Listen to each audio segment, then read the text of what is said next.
Wow. Lalo THR. I'm still here. I didn't get deported. I'm not dead. Not yet. Welcome back. Happy New Year to you and yours. Hope everybody had a good New Year celebration. And we're in February going into March. It ain't exactly a new year anymore, but it was a whole different year the last time I recorded, I believe. At least it feels that way. How long have I been gone? Like a month, 2 months? I don't even know. But every time I take a hiatus away from this podcast, it seems like that's when news just starts going crazy. And you want to talk about crazy? This Vince McMahon stuff that has broke out already for the last several weeks. Quite frankly, it's made me become kind of careless towards professional wrestling. You know, and that's not the main reason I've been gone. That's just one of the reasons. I've been going to truck driving school. I'm getting my CDLA. I should be getting it sometime next week. Been in school, man. Paying my dues, putting in work. I'm hoping to start a new podcast called The Truck Stop Talks. Nah, I'm just playing. But when I seen this Vince McMahon stuff all over Twitter or X, whatever you want to call it now, it blew my mind. It made me sick to my stomach, quite literally. And I was like, man, even if I wasn't going to school to become a truck driver, I still don't think I'd be putting out episodes anymore, because wrestling kind of doesn't matter to me anymore after reading that shit. I mean, Vince McMahon, we all knew he was a creep, but not that creepy. And you know, that story that has come out about Vince McMahon, from what I'm hearing, that's just the tip of the iceberg. That's just very little information. There's actually worse stuff that he's done to other victims, from what I've read. Y'all let me know if you like the beat in the background of the podcast. It's an old trope I'm bringing back for this podcast, having a little beat play while I talk. It's kind of easier for me since I don't have a co-host. The music could kind of act as a co-host for me, I guess. I don't know. Feel the awkward silences in between. But Vince McMahon, rapist, abuser, spoiled, rich, egomaniac, ruining the lives of women. Ashley Massaro being one of them, who had a story come out. It's been come out since before she committed suicide in 2019. That she was raped on a U.S. military base. She told Vince McMahon and co. about it, and it was literally like, not literally, but it was swept under the rug. And then this poor woman committed suicide years later. And now she has friends coming out and corroborating her story. Since Janelle Grant, the victim who is now suing Vince McMahon and the WWE for damages at the hands of Vince McMahon and one John Laurinaitis, raping her, abusing her, psychologically and emotionally tormenting her.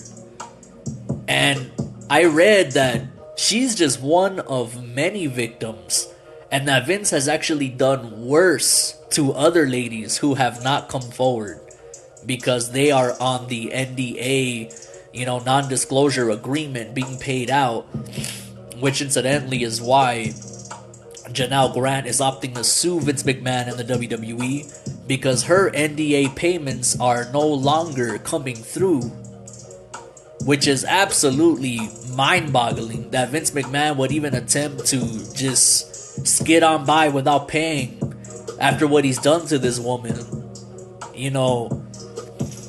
And this dude is a billionaire. The kind of money that he's paying her, I think it was like $3 million per year or something like that. Something along those lines. He stopped making those payments, and now she stepped forward and completely destroyed the Vince McMahon image. I mean, they're gonna Chris Benoit Vince McMahon, essentially. He ain't ever gonna be... He's removed from the show intros. He ain't ever gonna get mentioned again. Brock Lesnar has been implicated in all of this as well as one of the abusers of this woman. And Brock Lesnar is also now no longer part of WWE, essentially. It hasn't been made official, but basically Brock Lesnar is no more. We will not see the former heavyweight champ, former UFC heavyweight champ compete in a WWE ring again, and most likely not in a UFC octagon again either. He might have a welcoming in Japan. I mean, they welcomed Matt Riddle with open arms. They put a title on Matt Riddle already over there in Japan. So they do things differently over there, man. You know, maybe they would welcome Brock Lesnar with open arms. But as of right now, Brock Lesnar in WWE is no more. You know, I looked up to Vince McMahon. I ain't gonna lie. I am not gonna lie, man. I've looked up to Vince McMahon. I considered him an inspiration, especially when I seen his interview with Pat McAfee on his podcast, where Vince McMahon appeared very humanized in that podcast, and they mentioned how, you know, this is a guy who grew up in a trailer park in North Carolina or South Carolina, and went on to become a billionaire and forming this worldwide multi-billion-dollar conglomerate known as WWE, changing the entire face of professional wrestling forever, elevating it to heights never before seen or even imagined to become. I looked up to Vince McMahon. I hailed him as a pioneer. I hailed him as the Walt Disney of professional wrestling. And you best believe all of that stuff is thrown out the window now after these allegations, these accusations. And there is no escaping this. There's no getting out of this. You know, Vince McMahon could, you know, he has Jerry McDevitt, who was supposed to be retired, his longtime attorney. You know, together they defeated the federal government when they were being sued in that steroid trial. But this right here, there ain't no getting out of this. I don't care who he has. He could resurrect Johnny Cochran from the grave and Kardashian, the dream team. There ain't no getting out of this. Because where there's smoke, there's fire.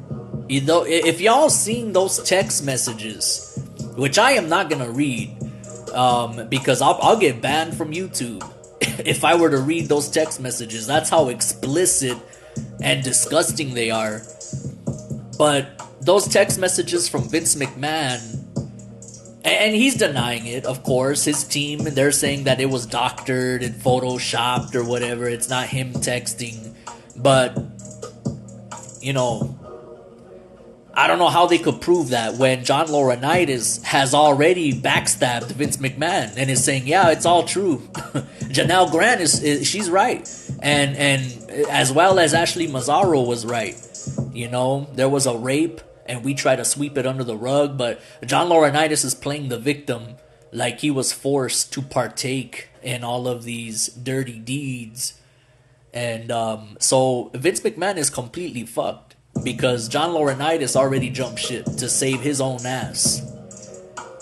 And it's funny because one of Vince McMahon's biggest advice that he would give to people, you know, is to surround yourself with good people whom you know you can trust and depend on.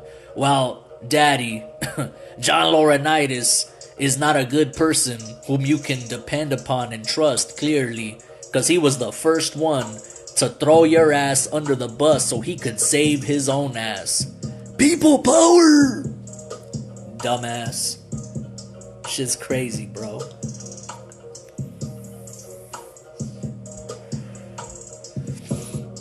I mean, the craziest thing really, besides him defecating on that poor woman's head, he literally took a shit on this woman's head while she was getting fucked. went to wash himself off but forced her to stay there and get fucked while he go cleans himself up. But the craziest thing to me, and y'all seen the memes all over X, was that this motherfucker had dildos that he would use on her, and these dildos were different sizes and named after different wrestlers that he employs. Bruh.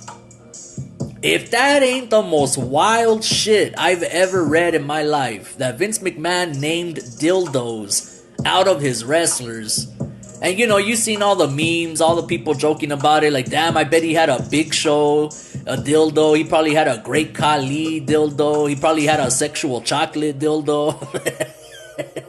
A Yokozuna dildo. I mean, I'm not trying to... I mean, it's just wild, man. It's just wild. You know, not trying to joke, not trying to make fun of this situation or make light of it, but I just, when I read that, this whole thing felt like a skit on Mad TV or something like that.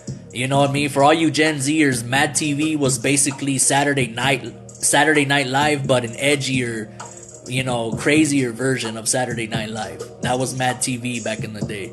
But like, it seemed like satire, basically.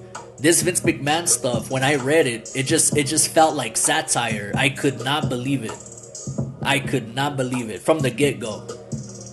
And then you read the text messages, and then John Laurinaitis comes out and corroborates all of this, you know, to save his own ass. You know, the smoking gun is there if I ever saw one, and that being John Laurinaitis. You know, the one man that Vince was depending upon ended up stabbing him right in the back and twisting that knife too. That is the biggest swerve in professional wrestling. The Walt Disney of wrestling. Getting stabbed in the back by the man he trusted most. And that, ladies and gentlemen, is another classic, clear-cut example of karma. You know, they say karma is a bitch, and I say karma is a bitch, and she is the most beautiful bitch that I've ever known. So where does WWE go from here? Well, you're seeing it. You're seeing where it's going from here play out right in front of you, right before your very eyes. It's in very good hands with Triple H, you know, in tow. And right after Vince McMahon was booted from the board of directors, The Rock, Dwayne Johnson, has taken Vince McMahon's seat with a lot of pull and a lot of power, ladies and gentlemen. And that is going to make things even more interesting, as it would appear that The Rock is going to play into that on TV. He's turned heel, you know, and this whole Cody situation has been tremendous, man. They really, you know, like Vince McMahon would say, I hate the fact that I'm quoting Vince McMahon so much, but man, this guy, he was kind of like a hero to me, a little bit. I'm not gonna lie, to a little extent. But like Vince McMahon used to say, sometimes you gotta try to turn chicken shit into chicken salad. You know? And that's what they've done. You know, Cody wins the Rumble, but they insert Rock and Roman as the key bout for Mania, and the fans absolutely turn against it. And now they've had to reinsert Cody back into the picture, a la Daniel Bryan back in WrestleMania 30. 10 years ago. Crazy. But history repeats itself. And you know, before I get off the Vince McMahon thing entirely, I do want to say this. And this is a very controversial take, and also it's a slippery slope, what I'm about to talk about. And that's Triple H. Because, let me say right now, first of all, Triple H has done a tremendous job with running WWE, booking Raw and SmackDown and the pay-per-views. He's made it fun again. I mean, I still don't watch Raw. Don't get me wrong, I still don't watch it because it's 3 hours, and that's too much time to devote to a show every Monday. But he's made the shows a lot of fun, man. And the pay-per-views especially. The pay-per-views actually are consumable. Like, it doesn't, like, take the wind out of my sails, you know, with so much shit going on. Like, they just focus on, like, four 4 or 5 key matches, and the shows have such a good flow to them. And I mean, I can't say enough good things. Triple H has really stepped his game up. No pun intended. He is the game, but he's really done a fantastic job. But with that said, there is nobody on this planet who can sit there and convince me that Triple H had no idea, no earthly idea what his father-in-law, Vince McMahon, was doing all these years. Nobody. I don't care who you are. I don't care what inside sources you have, blah, blah, blah. You cannot sit there and convince me that Triple H was completely oblivious to the madman that is Vince McMahon. And as far as I'm concerned, and here's where the controversy, comes in, because in my opinion, listen, man, all they asses should get dealt the boot. Anybody who knew what Vince was doing and swept it under the rug or turned the other cheek, they are complicit in this. They are involved in this. It's like if you're in a car with somebody who pulls over and he says, "Hey, I'll be right back. I'm gonna go to this liquor store and buy a 40, or I'm gonna go buy some zigzags or some swishers." He goes into that liquor store, and unbeknownst to you, but you kind of know because you see, he's carrying a gun around. This motherfucker decides to rob the liquor store. He takes $800 cash, and then drives off with you in the car and speeds off away. That right there is aiding and abetting. You are directly involved. And especially if you don't come forward and say anything to the police, hey, we have a wanted guy who robbed our liquor store. If you have any information, bring it to law enforcement. And your ass just sits there and turns the other cheek. Well, guess what? You could be charged for that. That's aiding and abetting, I believe, if I'm not mistaken. I'm not a lawyer. I'm not a law geek. I don't know the laws 100%, but I'm pretty sure you're complicit in that. You're involved indirectly. You know what I mean? Especially if you know what happened and you don't say nothing. That implicates you in the crime. So Triple H, Stephanie McMahon, Kevin Dunn. Well, Kevin Dunn's ass resigned right before all of this shit hit the fan. I guess Vince McMahon tipped him off like, "Hey man, it's about to go down. I suggest you dip." You know what I'm saying? He was the smartest one of them all. The damn beaver. Kevin Dunn dipped real quick, literally right before this Vince McMahon stuff broke out.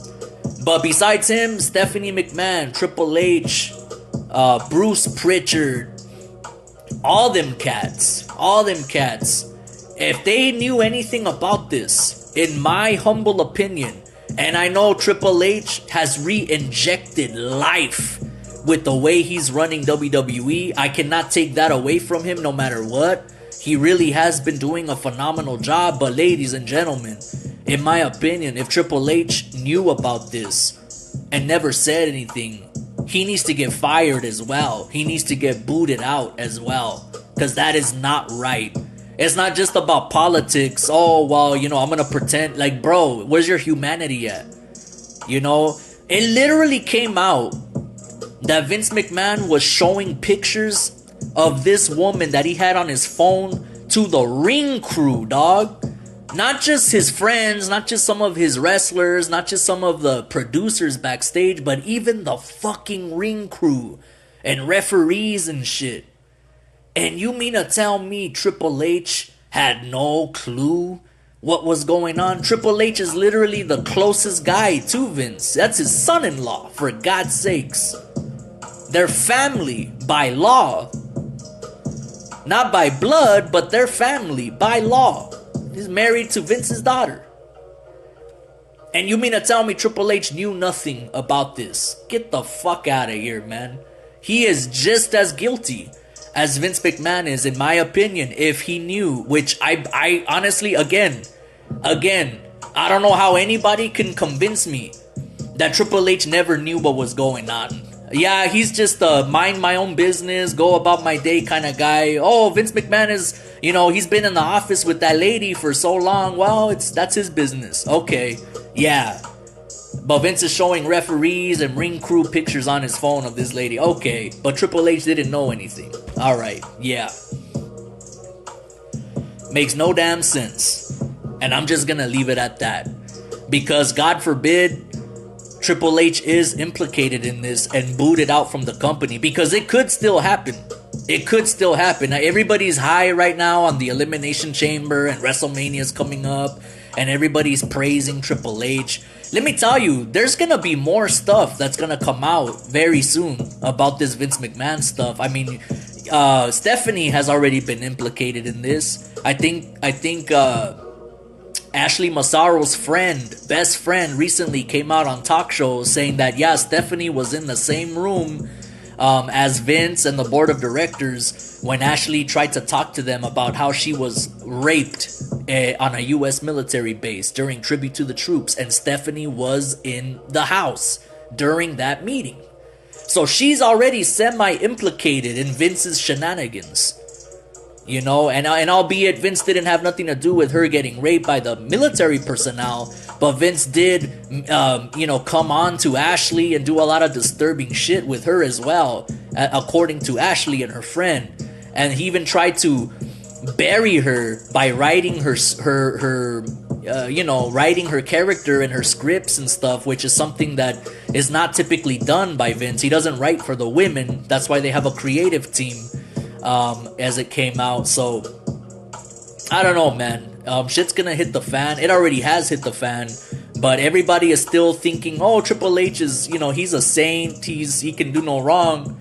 Let me tell you, Triple H ain't out of the water. He could still be implicated in all this shit, because if he knew something and never spoke up, he is just as guilty as Vince McMahon. You know what I'm saying? By association. Aiding and abetting, like I said. And that is not right.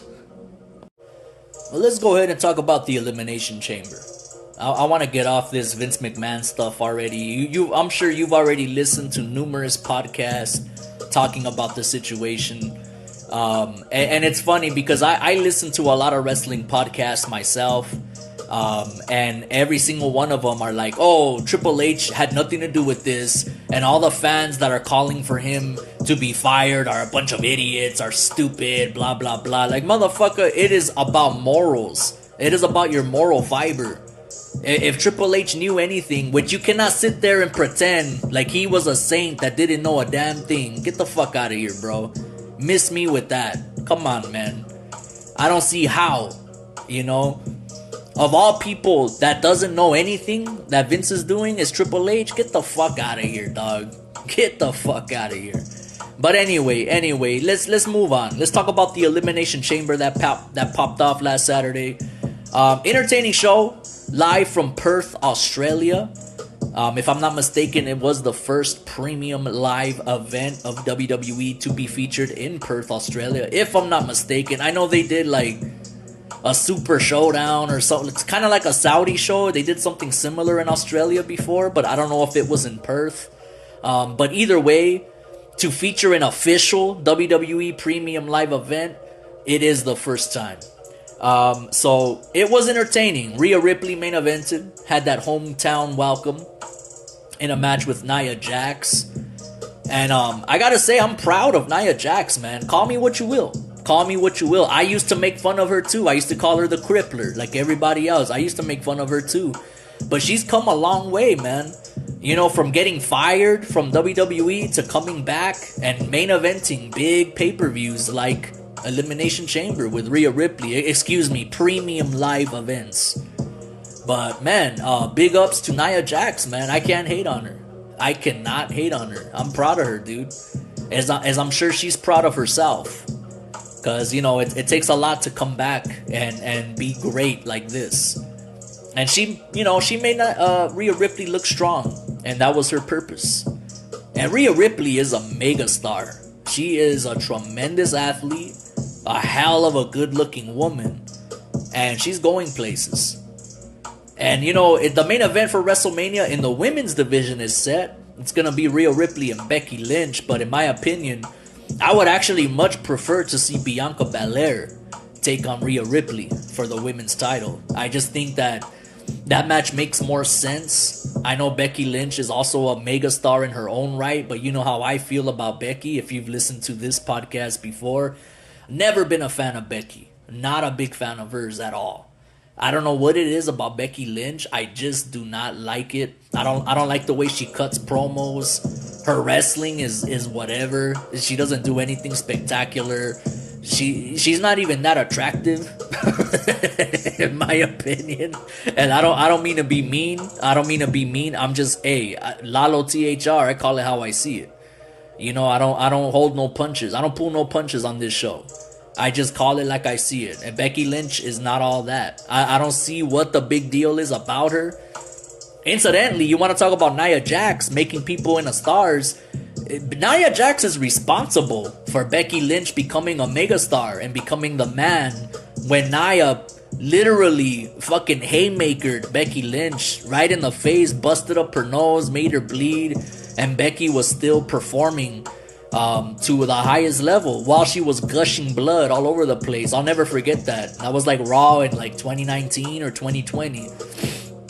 And she became like almost a Stone Cold type character in the women's division. And but I never got behind Becky, man. I just don't like her. And I can't tell you why. I mean, I gave some reasons, but she's just not my cup of tea. And probably never will be either. I like her theme song. That's probably the only thing about Becky Lynch that I like is her theme song.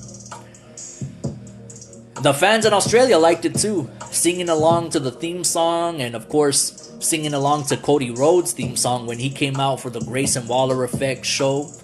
Cody Rhodes and Grayson Waller were doing it, Austin Theory and Seth Rollins.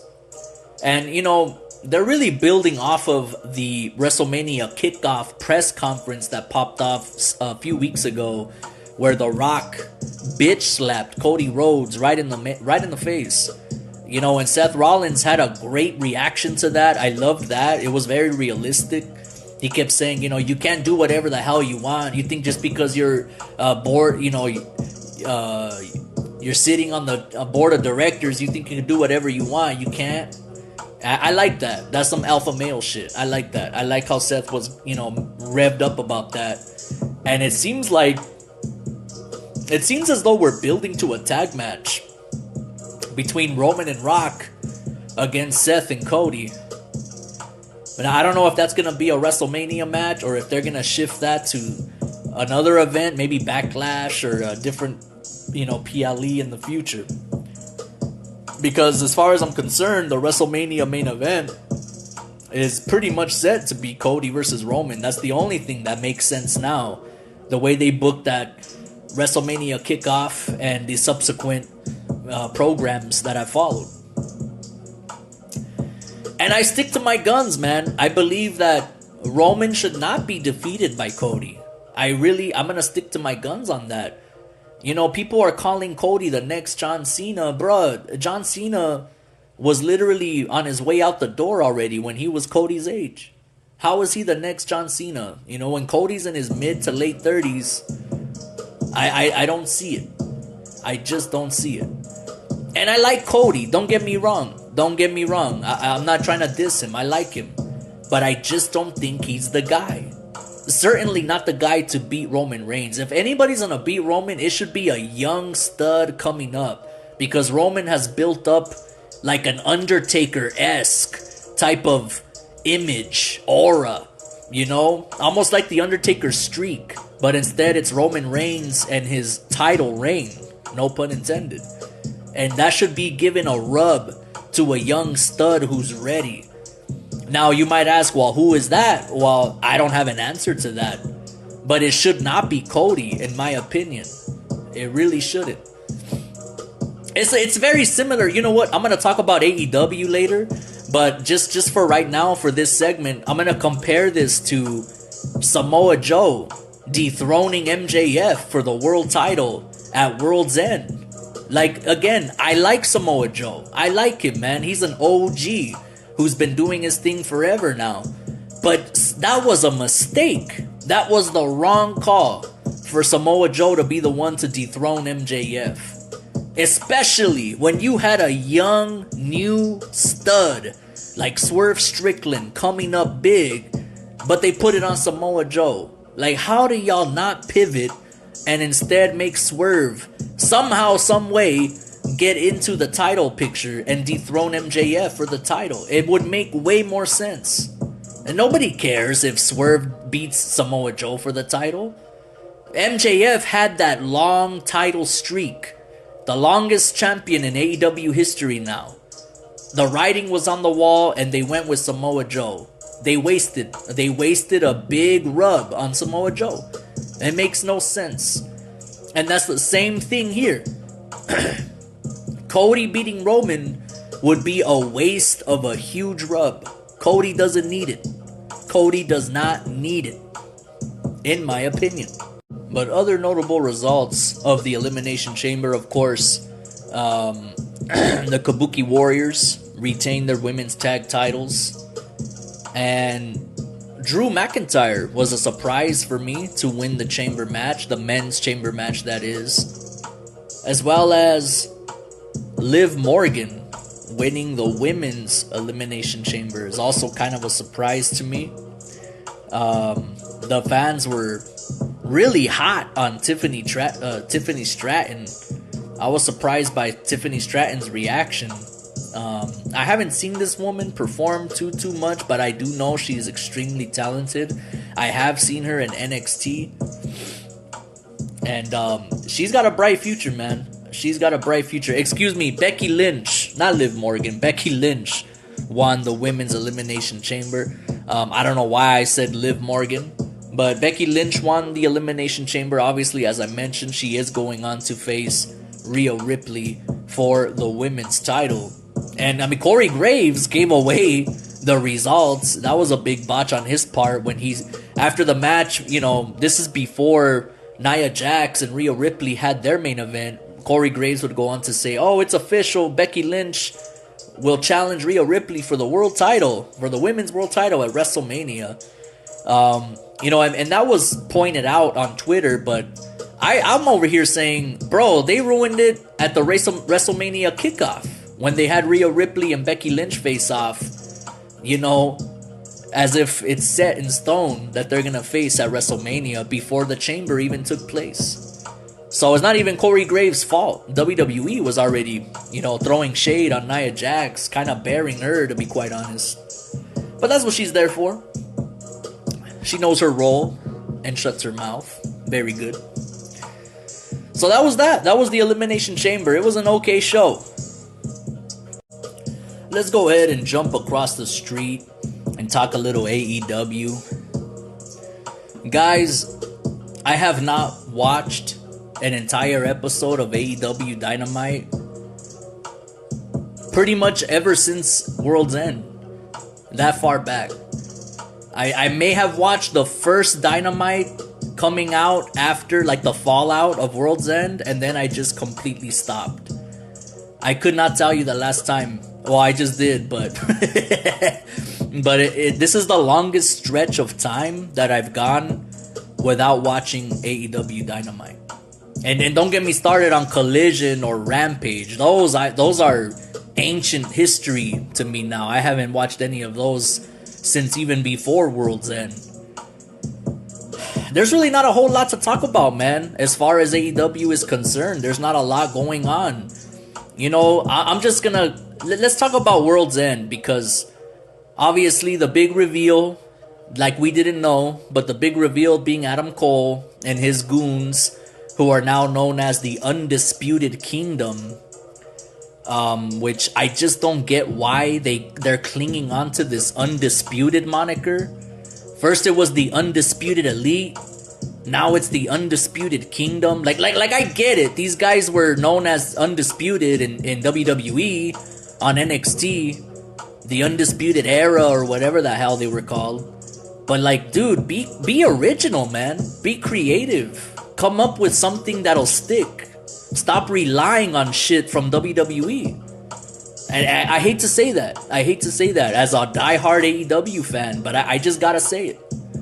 You know, there is no storytelling in AEW, and the nerds on Twitter, X, are gonna tell you that you have to watch Rampage and Collision in order to get the full stories that are being presented on Dynamite. And you had Ice Cube's son, O'Shea Jackson, come out and talk about how that's absolutely ridiculous.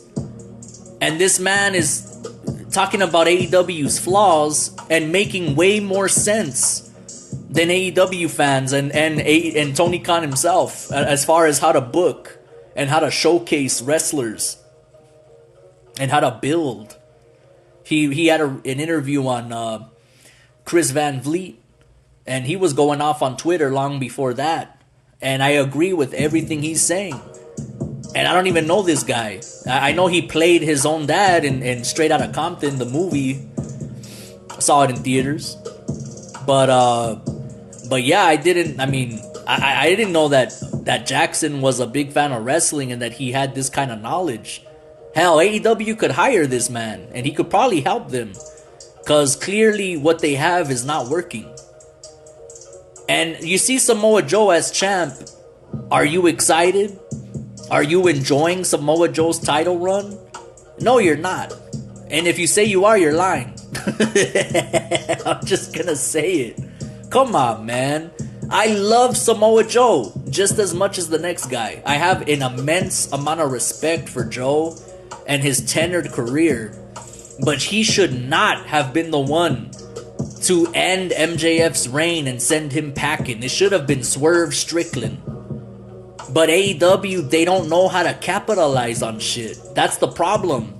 They know how to build up guys to a degree, más o menos, but then they don't know how to take it to the next level. That's been the problem with AEW in every department too. Not just in building superstars, building megastars, but also in their building of pay-per-views, their building of storylines and rivalries.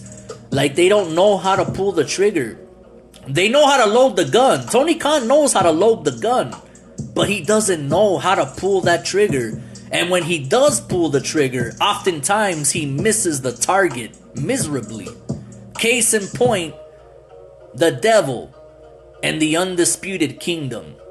You mean to tell me these nerds were the guys messing with the TV, messing with the picture, the production, coming out and sending cryptic messages every week and doing all this stuff? Meanwhile, they had Matt Taven walking around with a giraffe plushie. Come on, man. Like, this is ridiculous, man. I was gonna say another word, but these guys are absolute nerds. They do not have any kind of NWO feel to them or vibe to them. I know that's what they're going for. You listen to Undisputed Kingdom's theme song, and it kind of gives you NWO vibes. But then when you see these guys come out, you don't get NWO vibes. Okay? Knock it off. There is a serious problem in AEW, man. And you know, the ratings reflect that. Because they just get 800K every week. It's the same exact nerds that are tuning in. I mean, WBD is happy with that, okay. But how much longer is the network gonna be happy with that? This company is now going on 5 years, and they have not grown their audience. In fact, they've actually lost their audience. They have not grown any major stars outside of MJF. The Swerve is cooking right now, but are they gonna capitalize? Again, AEW normally does not know how to capitalize. Tony Khan loads up that gun chamber, but he don't know how to pull that trigger, and certainly don't know how to aim. That's the problem. And now people are talking about Mercedes Moné coming in, and how that's gonna inject new life in AEW. Right, just like CM Punk injected new life in AEW, right? Just like Keith Lee injected new life in AEW, right? Just like so on and so on. Malachi Black, Andrade, Miro. Come on, man. Mercedes Moné does not have a division to work with. Who is Mercedes Moné gonna work with? Tony Storm, Jamie Hayter, maybe Britt Baker. Okay, who else? Who else? What's next after that for Mercedes Moné?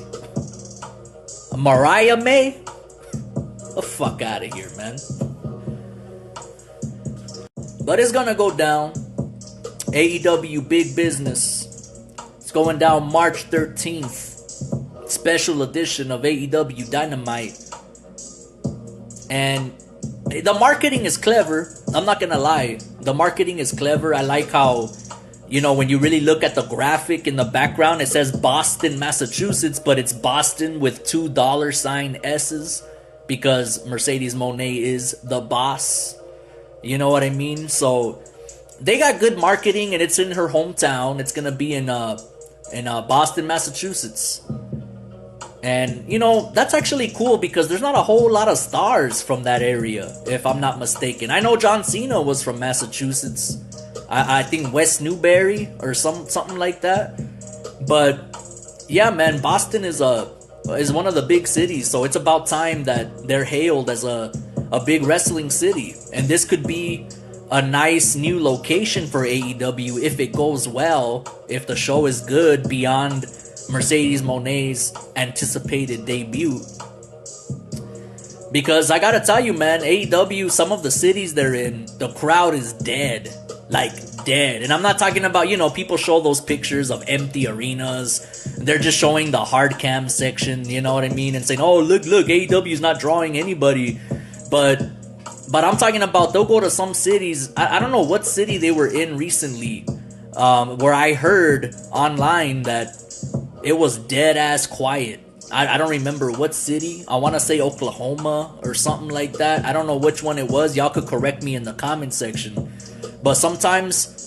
Oh, you know what? It was Savannah, Georgia, I believe. AEW actually had the balls to go to Savannah, Georgia. That's a hard crowd right there. I don't think wrestling is that big over there. I know Savannah is, you know... It's in the same state as Atlanta, which is a big wrestling city, but Savannah is not known for its wrestling heritage. So that's a tough crowd. But they had the balls to go there, and you seen the result. Crickets. Tumbleweeds.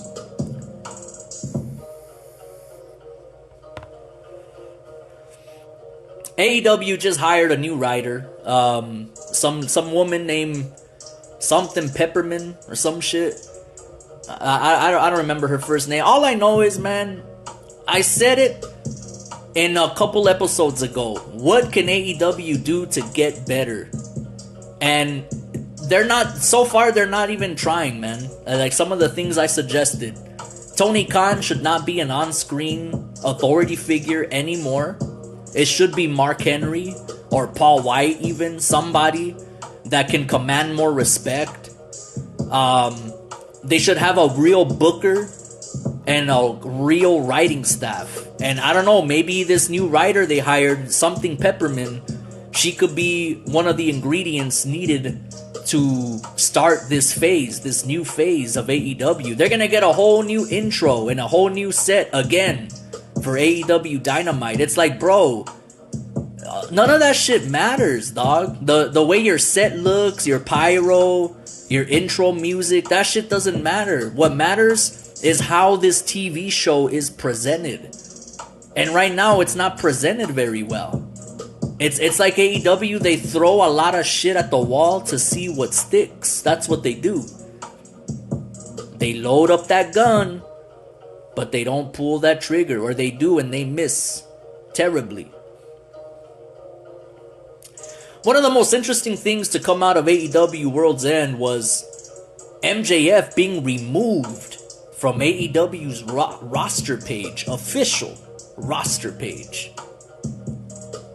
And speaking of official, the AEW rankings have also made a return to a lot of criticism I've been reading. But MJF being removed from the roster page, is an interesting move. And it made me kind of nervous when I watched the Royal Rumble. Because I was like, hell, maybe MJF did dip, man. And he's going to show up at the Rumble. Bro, if MJF showed up at the Royal Rumble last month, AEW would be dead. Completely dead. More dead than The Undertaker has been the last 30 years. That would have been the final nail in the coffin.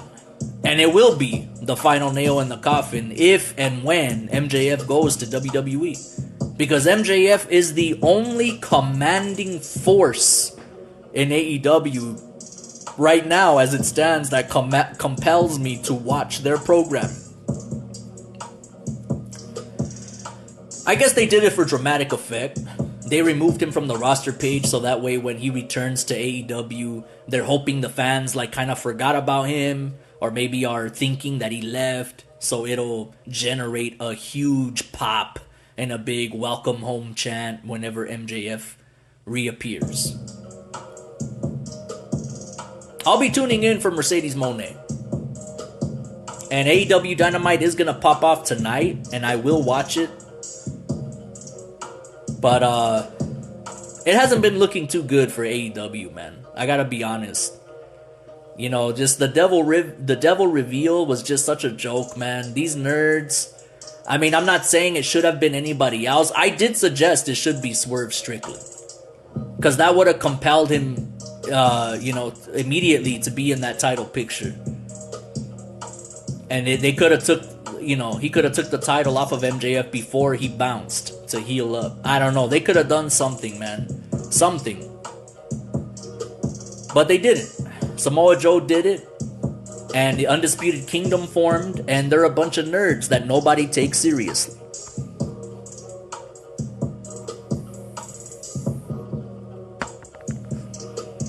The AEW Dynamite card going down tonight.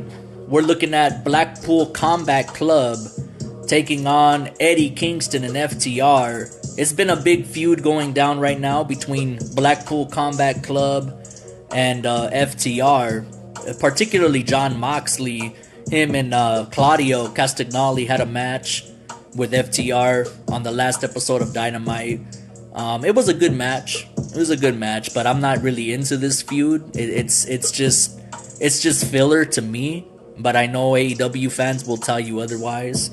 We also got Will Ospreay set to appear and Sting's final AEW Dynamite. And let's talk about Sting. Because this man is in his 60s and he is still as big of a draw as he was when he was in his 30s. I mean, they're saying that the tickets to AEW Revolution have been popping off, selling like hotcakes, and it's all to see Sting's final match. And that was very smart of Tony Khan to book that in North Carolina. I believe it's in Greensboro to be exact, which is very smart because Sting has a lot of history there. Obviously, his matches with the Nature Boy Ric Flair, who seems to be aligning with the Young Bucks now, Matt and Nick Jackson, the EVPs. And you know what? I'll go ahead and say it. That is one interesting thing. I think that's an interesting dichotomy there. You know, Ric Flair with the Bucks, who are acting all snobbish and talking about their power and and AEW and this and that, and you know they're literally trying to run with kind of reality in a way. They are in fact EVPs of AEW, although I think that's more for show now than it is. I don't think they actually have any real legitimate pool. But it's a cool. This is a cool story.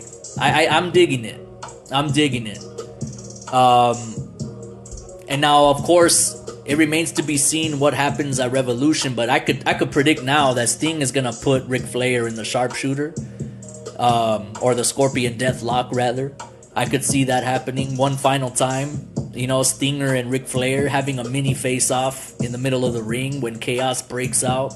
That's gonna be a nice touch. I'm just glad they're not actually having a full-blown official match. That would have been terrible. But Sting is doing tremendous work on his way out. I'm very proud of that guy. And I have so much respect for the Stinger, man. The icon. Big ups to Sting. Putting in work. And more interesting to me is also, where does Darby Allin go after Sting officially hangs up his boots, man, at the end of Revolution? That's gonna be interesting. I hope to God that Tony Khan has something prepared for Darby Allin. You know, now is the time to really kind of propel him forward from this. I mean, really, if it were up to me, I would have booked Sting's final match to be against Darby Allin in a one-on-one matchup. You know, as a passing of the torch from teacher to student. That makes sense. But I know there's they don't have a lot of confidence in Sting to have singles matches, or I don't know if it's Sting himself who opted to not have singles matches during his final run. So it is what it is, you know. If that's how it's gonna be, that's how it's gonna be. But I'm digging this. That's one positive thing I could say for AEW, is the whole thing with Sting right now is actually it's good work. It's good work. And again, I sincerely hope that they have something planned for Darby Allin once Sting is done for good.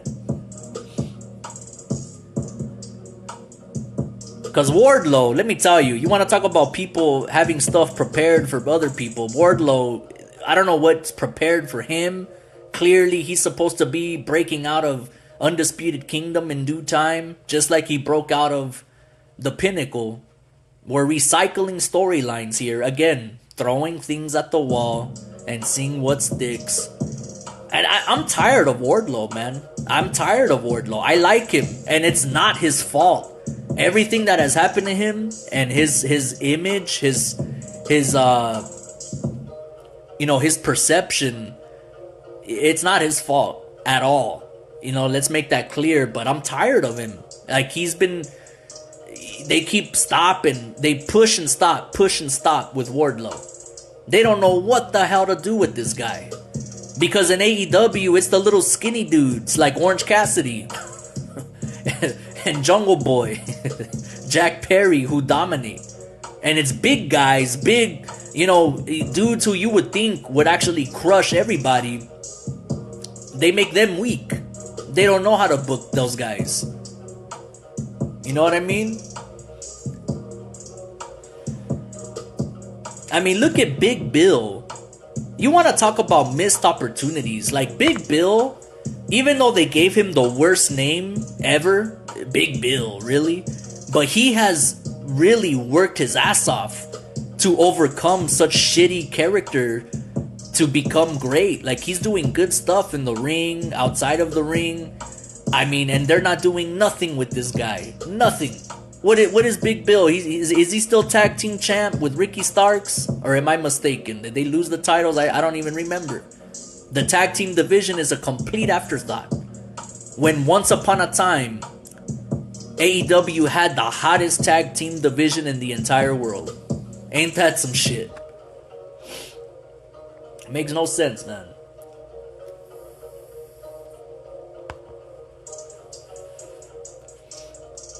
Will Ospreay is a big get for AEW. Once again, what's Will Ospreay gonna do? He's gonna come in and get booked like what's his name? A Switchblade, right? What's his name? Man, I don't even remember the guy's name. He's Tofu. Switchblade Tofu. Will Ospreay's gonna get booked just like him. And then what? Maybe have some 5-star classics with Rey Fenix and Pac. If Pac is even still alive. And then what? That's pretty much AEW, guys. I don't know what else to say. That's all I have to offer for AEW. I hope tonight's episode of Dynamite is good. Only time will tell. Now, before I close out this podcast, I'm going to switch gears to a whole different sport. I'm going to talk about boxing real quick. Just because I want to talk about Canelo. And his departure, his official departure from PBC, Premier Boxing Champions, Al Heyman's big promotion. And I've lost all respect for Canelo. I'm just going to put it like that. Right off the bat. I have lost all respect for Canelo. And now you have Canelo stands on X saying that Al Heyman didn't have enough money to pay him. That's why he left. Which is completely untrue. Because Canelo himself kept saying that either he was going to fight Jermall Charlo, the brother of Jermall, twin brother, or there was going to be no fight with PBC. Al Heyman was not about to pay this man, $40, $50 million to fight a tomato can. Because that's what Jermall Charlo is. Come on, man. The Charlo bros, they're a joke. Let me take that back. They're good fighters, but they're not on Canelo's level. They are not on Canelo's level. And they wanted Canelo to fight David Benavidez. And Canelo didn't want to. He said it's either Jermall Charlo or there is no fight with PBC. So they parted ways. Bye, Felicia. I mean, that's how business works. I'm not gonna pay this man $40 or $50 million to fight some scrub who had a long layoff. A scrub who is the twin brother of a guy you beat. Now, to the casual audience, you're looking at two twins who literally have like the exact same name with a minor difference. Jermell Charlo and Jermall Charlo. It's just a difference between an A and an E letter. Jermell Charlo, who Canelo whooped, and Jermall Charlo, who Canelo has been calling out. Now, you could say, well, listen, Canelo was originally supposed to fight Jermall. Jermall stepped in as a replacement because Jermall could not fight. He was injured or I don't know what happened. Okay, fine. But after Canelo disposed of Jermall, he shouldn't even have any interest in fighting Jermall at that point. When you have studs calling you out like David Benavidez, studs like David Morrell, the African dude, Mbili. I mean, the middleweight division is stacked, y'all. Stacked. I mean, come on, man. But you insist on fighting this lesser man in Jermall? Get the fuck out of here, bro. No promoter is gonna pay you, $40 or $50 million for a fight with Jermall. Eddie Hearn, maybe. And that's why he went right back to Eddie Hearn with his tail tucked between his legs. And now, I don't know if it's been official, but everything is pointing towards Jaime Munguia being the opponent for Canelo's famous Cinco de Mayo weekend fight. And just to give you guys some perspective here, Jaime Munguia fighting Canelo on a big pay-per-view would be like if WWE booked... Let me think about it. Let me think about it. Imagine if WWE booked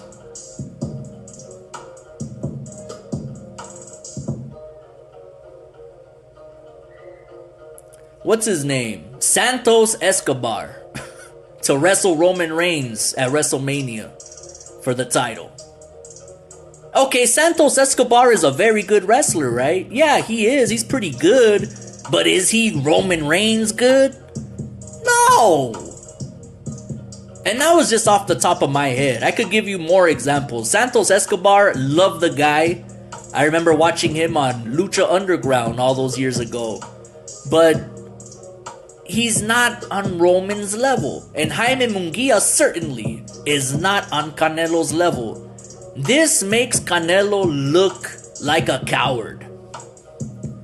Because Al Heyman would have paid you your 40 or 50 million, whatever it was you wanted, to fight David Benavidez. But he was not going to pay you that amount to fight Jermall Charlo. Ain't nobody want to see that. After you disposed of his twin brother, the casual audience is going to be confused and think you're having a rematch. Ain't nobody going to pay for that. That fight was such a dud. Come on, man. And you know, Gervonta Tank Davis, he's on the same trajectory as Canelo, man. You know, big star who is just not fighting top talent. You have Terrence Crawford also calling out Canelo. And Canelo says, oh, well, if he wants to fight me, he needs to move up in weight. But I'm not going to fight him ever because it's too much risk with little reward. And he's got a point. I'm not even going to debate that. He's got a point. Because if he beats Terrence Crawford, oh, well, Terrence Crawford was a small man moving up in weight. You know, you fucked up a welterweight, dog. And if Canelo were to lose to Terrence Crawford some way, somehow, well, holy shit, Canelo just got beat by a goddamn welterweight who moved up.